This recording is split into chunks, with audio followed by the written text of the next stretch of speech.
Hi everyone, I'm Lionel Fuentes, lead engine programmer here at Asobo Studio. We are developing the next generation of Microsoft Flight Simulator. As you can see behind me, people are hard at work testing the current work in progress version that we have. So when we started working on Microsoft Flight Simulator, that was at the same time scary and super exciting because there are so many things to do. I will talk about one of the biggest things that we had to do, and this is a key feature for flight simulators, that is the world. I will speak about the world through four main points. I will speak about the data sources, the augmentations from those data sources that we could compute on Azure, more on this later, a little bit about the impact on bandwidth, and then some procedural generation techniques that we developed. So, the world, our planet, is really beautiful. It is full of natural wonders, from Ayers Rock to the Himalayan mountains, to also man-made features like the Statue of Liberty, Mont Saint-Michel, the Tour Eiffel. So we wanted to get all of those features in the simulator for you to enjoy. So when we started doing this, we realized how much the world is big. The world is really big. And to the point that we even had to change the internal way we represent a 3D point in space in our engine, like from single precision floating point to double precision floating point, because we couldn't handle that big of a world. And the biggest impact of this was on the amount of data, because you need a lot of data to represent the world. Luckily enough, Bing Maps was here with 2 petabytes of aerial imagery, elevation data, 3D scans for a select number of cities. So all of this data were there sitting ready for us to stream in the simulator. This allowed us to get all the airports in the world, which we estimate to more than 40,000, to get all the cities across the world, which we estimate to more than 2 million, to get all the roads in the world, to get all the mountains in the world. Basically, the entire world is there available for you to fly. Not only do you have the entire world, but it also matches the real world. And the big consequence for this is that now VFR flying is available for you everywhere. So for those of you that don't know what VFR means, it means visual flight rules, and it's a way of flying your aircraft by relying on visual cues in the environment, like where you see a given city or a given river. So for example, when in real life we do some piloting, and when in the DR400 we can see the Garonne River here and the city of Martillac there, we can deduce where we're going. The amazing thing is that now we can recreate this very experience right inside the simulator. So I encourage you, once you get the chance to try it, to fly over your house.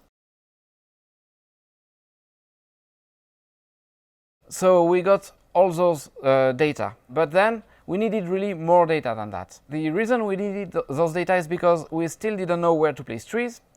We still didn't know what shape a building should have, and what color its roof should be, what is the type of roof over there.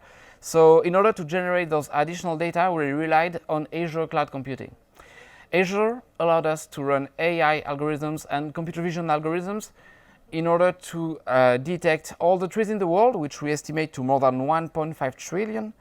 It allows us to improve the building's generation system by detecting the color of the roof or the roof type. It also adds us to add missing buildings information where we don't have those information in the data sources we use.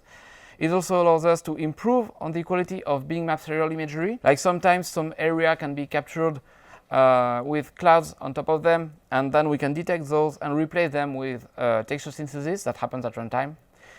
So to put some images on what I'm talking about, this is an island in near New Guinea. If we only had Bing Maps data there, the island would be kind of flat and you wouldn't have the trees and the buildings. So thanks to the detection that we could run on Azure, we know where to place trees, we know where to place buildings, we know what the buildings should look like, and this allows us to create a much more believable and precise / accurate representation of the Earth.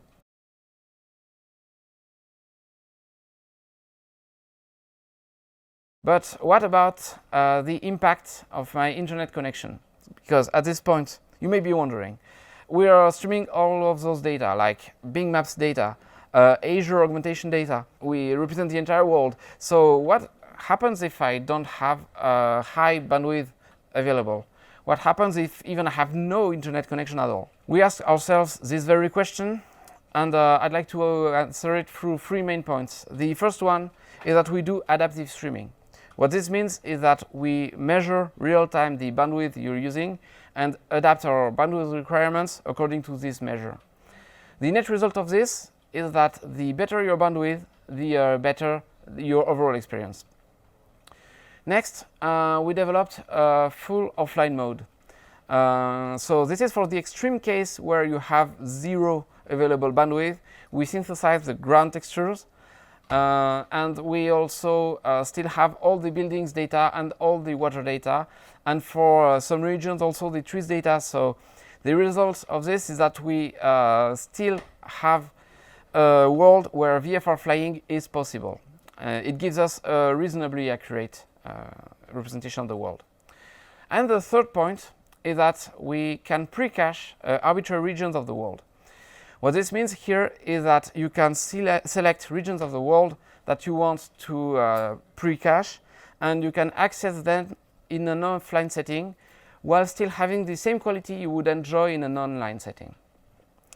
To put some images again on those words, I will show the three different quality levels that you can experience. First one here, offline mode. This is the Seattle area in offline, and as you can see, all the buildings are there, all the water information is there, and the city is recognizable. Second here is online Paris.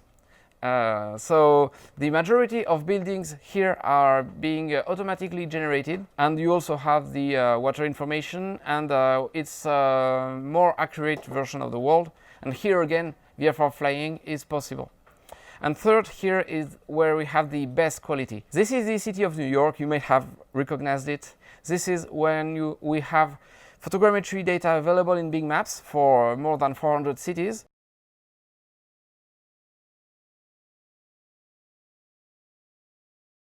But now, how about the fine details? Because it is impossible to accurately capture all the very fine details of the world.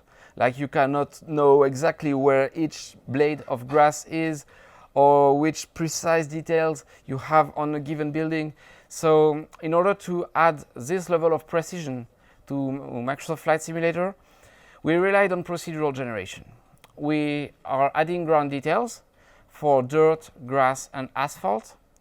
We generate grass blades, actual 3D geometric grass blades. We display millions of them on screen.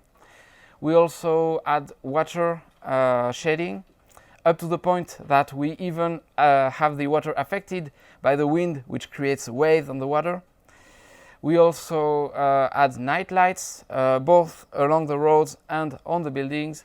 We also add details to the buildings, and all of this helps create a much more believable world. As you can see here, this is taken in Bretagne, France.